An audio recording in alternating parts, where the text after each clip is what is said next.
नमस्कार, मैं सुनीता कथा मंथन में आप सबका स्वागत करती हूँ। कथा मंथन में आज सुनिए कमलेश्वर जी की कहानी जन्म। कमलेश्वर जी की अन्य कहानियाँ आपको हमारी प्लेलिस्ट से मिल जाएंगी, लिंक आपको आई बटन में मिल जाएगा। यह पूरे भरे पूरे परिवारों की गली है। सुबह से ही बच्चे एक दूसरे को पुकारने लगते हैं।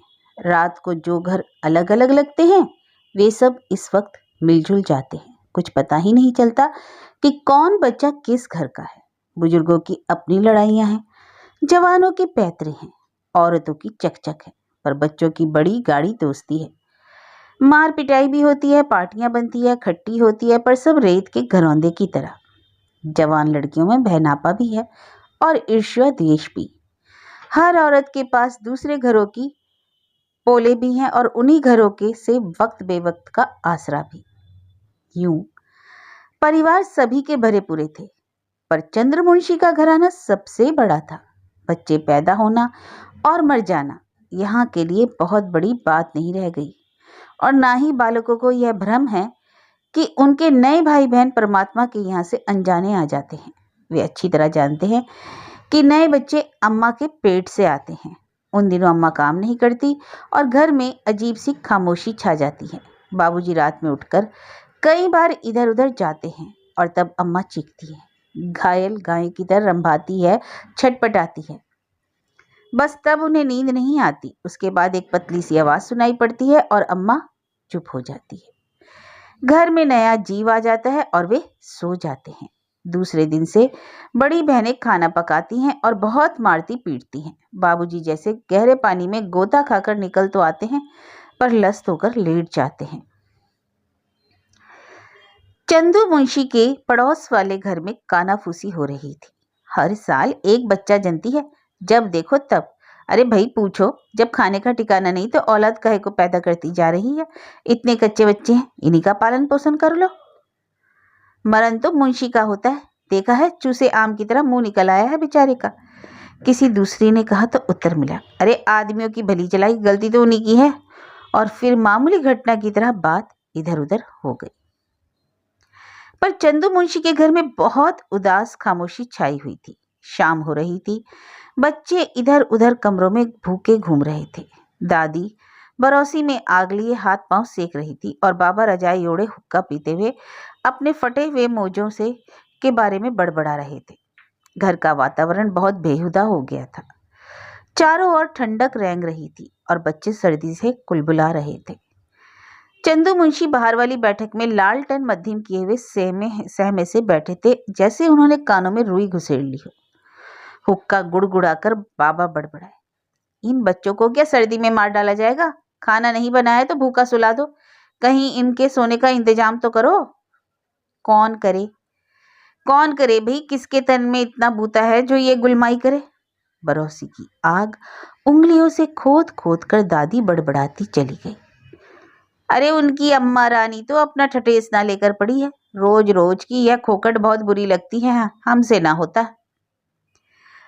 जब से इस सातवें बच्चे की सुनगुन घर और बाहर फैली है, तब से जैसे किसी अदृश्य अशुभ की छायाएं यहाँ मंडरा रही हैं। ऐसा लगता है कि काले आसमान से कोई राक्षस उतरकर इस घर को घेरे लेना चाहता है। सातवां बच्चा, जिसके नन्हे नन्हे डैने जहर भरी हवा लेकर आ रहे हैं, वह इन सब लोगों की गर्दन पर पैर रखता हुआ नाचेगा, अट्ठाहस करेगा। और चंदू की पत्नी पिछले 3 महीनों से सकुचाई सकुचाई रहती है, जैसे उसने कोई भीषण पाप किया हो और उस पाप की लपेट में पूरा घर आ गया हो। अब तक वह चंदू से सबके सामने बात कर भी लेती थी, पर अब ना जाने क्यों नहीं कर पाती। घर का प्रत्येक प्राणी अपनी तरह दुखी है और उसकी आंखों के सामने वह पहला दिन घूम जाता है जब वह 12 बरस पहले उसकी गोद पहली बार भरी गई थी। वह खुशी अब क्यों गुम हो गई? ऐसा कौन सा अनिष्ट उसने कर दिया जो कोई सीधे में उससे बात ही नहीं करता?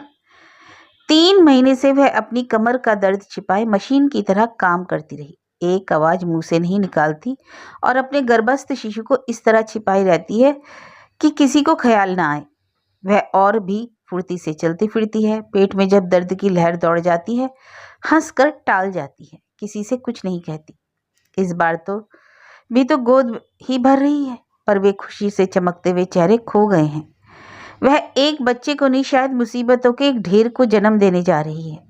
मिला नागा वह अम्मा जी के पैर दबाती रही, बाबूजी का हुक्का गर्म करती रही और हाथ पैर धोने के लिए पानी गर्म करती रही, वक्त से खाना देती थी और चाहती थी कि इन लोगों के दिमाग से यह ख्याल उतरा रहे कि वह 7वें बच्चे की मां बनने जा रही है। उसे भीतर से कोई डस रहा था। सबकी नजरों की खामोशी उसे धिक्कार रही थी। बच्चे भी तो उससे नहीं पूछते, अम्मा नैया भैया आएगा? शायद तब उसकी आंखों में मातृत्व की एक लौ उठती और वह अपने गर्भस्थ शिशु के स्वागत के लिए हंसते हंसते दर्द सहती। अब तो वह खामोशी से दर्द पी रही थी और अम्मा जी ने अपना सगुन बिचारा था। एक दिन वहीं से बैठे बैठे पुकारा था, अरे बहू जरा यहाँ आना। और उसके उठकर आते ही होठ बुदबुदाने लगे। बस कर, देख लिया, जा अपना काम कर। और तब उन्होंने बाबूजी को निश्चयात्मक स्वर में बताया था, अरे मैं कहती हूँ लड़की होगी, तुम चाहे तो देख लेना। तुझे कैसे मालूम? बाबा ने उदासी से पूछा था। अरे बस कह दिया ना, देख लेना। बहू का दाहिना पैर आगे जाता है, पहले लक्षण तो पहले से ही पुकारने लगते हैं। दादी ने अपनी वृद्धावस्था के अनुभवों के आधार पर आखिरी बात कह दी। देख नहीं रहे हो? जरा बहू का चेहरा मुरा देखो, खाए पिए की तरह फूल रही है, चेहरे की रौनक नहीं देखते? अरे रौनक तो बच्चा होने की है, बाबा ने कहा तो दादी ने समझाया। लड़का पेट में होता है तो सूखकर काटा हो जाती है, मुंह उतर जाता, इतनी उल्टियां आती कि बस सुस्ती के मारे उठा नहीं जाता, इतना दर्द उठता कि जच्चा सह नहीं सकती, समझे? और तब चंदू की पत्नी की आंखों में आंसू उमड़ आए। उसने मन की घबराहट रोककर कितनी बार नल खोलकर उसके शोर में उल्टियां की हैं। रात में सर्प की तरह लहराता हुआ दर्द होंठ भींच भींच कर चुपचाप सहा है। टूटे हुए शरीर से भी दौड़ दौड़ कर इतने काम करती है कि तुम यह सब भूल जाओ। पहली बार 7वें बच्चे की खबर सुनकर चेहरों पर स्याही पुत गई थी और दादी ने जहर भरा तीर मारा था। अब यह सब अच्छा नहीं लगता, रोज पेट पकड़े पड़ी रहती है, घर में बच्चे समझदार हो गए, अब इन्हें शर्म नहीं आती? शर्म तो उसे सचमुच पहले बच्चे के जन्म पर आई थी, जब मोहल्ले भर की औरतों के सामने उसकी गोद में नारियल मखाने और बताशे डाले गए थे। आशीर्वादों की वर्षा हुई थी। दूधो नहाओ पूतो फलो। तब दादी को शर्म नहीं लगी थी, हुलस हुलस कर कहा करती थी, भगवान ने यह साथ भी पूरी कर दी बहन, पोते पोतियों के सुख से बड़ा और कौन सा सुख है। इसी दिन के लिए आदमी जिंदगी भर का ठाठ खड़ा करता है। और बाबा ने दरवाजे पर शहनाई बैठाई थी। वह फलवती हुई थी। रातों में उसने फलों से लदे वृक्षों के सपने देखे थे और एक चांद सी रोशनी नीले आकाश से उतरकर उसके गर्भ में समा गई थी। जरा सी आह पर दादी दौड़ती थी, बहू तू बैठ, मैं सब कर लूंगी। और पानी से भरी बाल्टी मत उठा बेटा, धीरे धीरे उतर सीढ़ियां, संभाल के चल, धीरे धीरे उतर सीढ़ियां, संभाल के चल बेटा, संभाल के। और कितने दिन पहले से उन्होंने सब तैयारियां की थी। बाबा को सब चीजों की फहरिस्त दी गई थी, मेवा, घी, खोया, सौंठ, छुआरे, चीनी, गुड़ और न जाने क्या क्या। और बहुत प्यार से कहा था, बहू तू तो बड़ी नासमझ है, 2-4 नन्हे नन्हे कुर्ते ही सी ले, एक नन्हा सा स्वेटर बुन ले। और उनका सूखा चेहरा खिल उठता और चंदू उनकी आंख बचाकर उसे भीतर कमरे में पकड़ लाता था। आंखों में स्नेह भरकर पूछता, डर तो नहीं लगता? और वह सचमुच अपने मन का डर छिपा नहीं पाती। हाय, यह सब कैसे होगा? और चंदू के कंधे पर सिर रखकर डरी हुई हिरनी की तरह कांपती रहती थी। चारों तरफ घर में वही थी, हर आंख उस पर लगी थी। बाबा तक उसे आंख से ओझल पा चिंता से कहने लगते, देख बहू, वहां शायद अंधेरे कमरे में लेटी है, एक लालटेन तो रखा। और दादी लालटेन जलाकर घुटनों पर हथेलियां रख रख कर ऊपर आती थी। लालटेन रखकर उसकी पीठ पर सांत्वना का हाथ फेर कर कहती थी, घबरा मत बेटा, इस तरह अंधेरे में मत लेटा कर, कहीं खौफ समा गया तो। चंद्र ग्रहण की रात उन्होंने उसे बाहर नहीं निकलने दिया था, राहु से ग्रसे चंद्र को देखने भी नहीं दिया, अनिष्ट की छाया उस पर नहीं पड़ने दी थी और उसके हाथों से दान कराया हुआ अन्न मुक्त हाथों से बांटा था। चंदू ने कमरे में नन्हे नन्हे सुंदर सुंदर बालकों के चित्र टांगे थे। पीड़ा, उल्लास और मातृत्व की सतर्कता के दिन कितने अनोखे थे, जैसे अपने नारी जीवन की चरम प्राप्ति उसे हुई थी। मखमली पंखों वाले दुग्धवर्ण नन्हे नन्हे देवदूत हर और मुस्कुराते उड़ते रहते थे। आकाश में सितारों के फूल खिलते थे, लेकिन आज आसमान काला था। सबके ऊपर सितारे टूट रहे थे, जैसे काले पंजों वाला दैत्य सबके गले दबोचे हुए था। अभी अभी वह नल के शोर में उल्टी करके आई है। शरीर नाग पाश में जकड़ा हुआ है और लाखों सर्पों का दंश उसे नीला करता जा रहा है। इस सर्दी में और इस अंधेरे कमरे में वैसे ही अकड़कर टूट जाएगी और दर्द से भरे हुए उसके होठ फड़फड़ाकर बेजान हो जाएंगे। ऐसी मनहूस खामोशी में वह अपनी ही चीख से डरकर मर जाएगी। घबराकर वह एक बार उठी। जाकर उसने कहना चाहा कि अब सहा नहीं जाता। तुम लोग कैसे हो जो पड़े हो? पर जैसे भीतर का संकोच और सब कुछ सहन कर सकने के गौरव में दर्प ने उसे रोक लिया, पर फिर भी एक चीख निकल ही गई। दादी ने मुंह बिगाड़कर ताना कसा, अरे कैसी डकार रही है? पर बाबा ने चिंतित स्वर से कहा, अरे जाकर जरा देख तो ले, क्या पता इसे इसी वक्त जरूरत पड़ जाए। अरे अब बच्ची तो ना है, 7वां बच्चा जन रही है। बखत पल दिन सबका पता रहता होगा। दर्द उठेंगे तो उसे मैं क्या हाथ दे लूंगी? और वह अपनी काट पर लुढ़क गई। कुछ ठीक महसूस करते ही चंदू की पत्नी धीरे धीरे दीवार का सहारा लेती हुई आई और सोए अधसोए बच्चों पर कंबल और लिहाफ डालकर भीतर कोठरी में चली गई। बाबा अपनी खाट पर बैठे जाग रहे थे। धीरे से बोले, सुनती हो? दादी ने हूं किया तो आगे बोले, तुमने कुछ इंतजाम किया है? ऐन वक्त क्या क्या कर लोगी? अरे अब आधी रात में क्या होगा? मेरे तो प्राण सूख रहे हैं। वैसे ही 3-3 लड़कियों का बोझ है, इतनों का पूरा नहीं पड़ता और यहाँ रोज यही लगा है। घर ना हुआ जच्चा खाना हो गया। दादी अपनी रौ में भुनभुना रही थी। मैं इस वक्त की बात कर रहा हूँ और तुम अपना पचड़ा लिए बैठी हो। आग जला के पानी ही गर्म कर लो और चंदू को भेजो इंतजाम करे। फिर कोठरी की ओर कान लगाकर सुनते हुए बोले, शायद बहू सो गई है।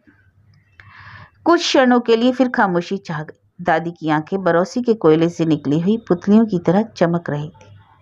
सोते हुए बच्चों की सांस उबलते हुए पानी की तरह सुनसुन आ रही थी और कमरे में जले हुए तंबाकू की दुर्गंध भरी थी। मैले कपड़ों से जले हुए पथरीले कोयले की गरम गरम बू उठ रही थी। खिड़की से दिखाई पड़ते आसमान में जैसे काले काले पक्षी उतरते हुए इसी घर की मुंडेरों पर बैठने के लिए आ रहे थे। बदन की झुरझुरी के झेलते हुए बाबा ने धीरे से कहा, सुनती हो? कैसे यह सब चलेगा? अपने बच्चे किसे बुरे लगते हैं, पर इतनी औलाद भी क्या जीना हराम हो जाए, उनकी परवरिश भी ना हो पाए। दादी कुछ ठीक तरह से बोली थी। अब जो होना है सो तो होगा ही, पर अब परमात्मा दया करे। जरा लालटेन तेज करना। बाबा ने लालटेन की बत्ती उकसाई तो दादी कर्राती हुई उठी और खुले हुए बच्चों को ढांकने लगी। सब के सब राम आसरे जी रहे हैं। इनकी कुछ फिक्र होती है भला? एक दो को कोई संभाले। खैर, अब जो भी हो अच्छे भले रहे, जिए और जागे। वह खांसती हुई उठी और अपने खाट पर लेट गई। लेटे लेटे बोली, किसी का भला क्या दोष है इसमें? सब भगवान की मर्जी। हे दाता दया कर। कभी कभी मुर्दा बच्चा भी तो पैदा होता है। कहते कहते बाबा दबा गए। उनकी बात के संकेत की भयंकरता से एक बारगी दादी कांप गई। धीरे से बोली, अब तो जो कुछ होना है सो होगा। तुम सो जाओ, मैं जाग रही हूँ। कमला को जगा लो। बाबा ने धीरे से कहा, चंदू को भेजो ना दाई के लिए, मैं सब कर लूंगी, तुम आराम करो। दादी अपनी खाट पर उठकर बैठ गई और वह अनपेक्षित क्षण निरंतर पास आता गया। चंदू की पत्नी की एक भयावह चीख सुनाई पड़ी और बैठक में धड़कता दिल लिए बैठे हुए चंदू मुंशी गली में चमारिनों के मोहल्ले की ओर लपक चले। दादी चादर लपेटकर उठी और भारी कदमों से कोठरी की ओर चली गई। काली छायाएं और भी भारी पड़ गईं। बहू की चीख और सिसकारियां भयानकता लिए गूंज रही थी और चिंतातुर खड़े बाबा के हाथ पैर फूल रहे थे। बरौसी की ठंडी पड़ती आग में उन्होंने कोयले डाले फूंक फूंक कर सुलगाने लगे। तभी भीतर से आवाज आई, लालटेन इधर धेरी पर रखना जरा। और बाबा जब तक लालटेन लाए तब तक दादी भीतर से चीख पड़ी, अरे जल्दी से कपड़ा देना, कपड़ा गूदड़ सब। सिसकारियां, चीखों और दर्द दबा जाने की भारी भारी सांसों से वातावरण निरंतर भयावह होता जा रहा था।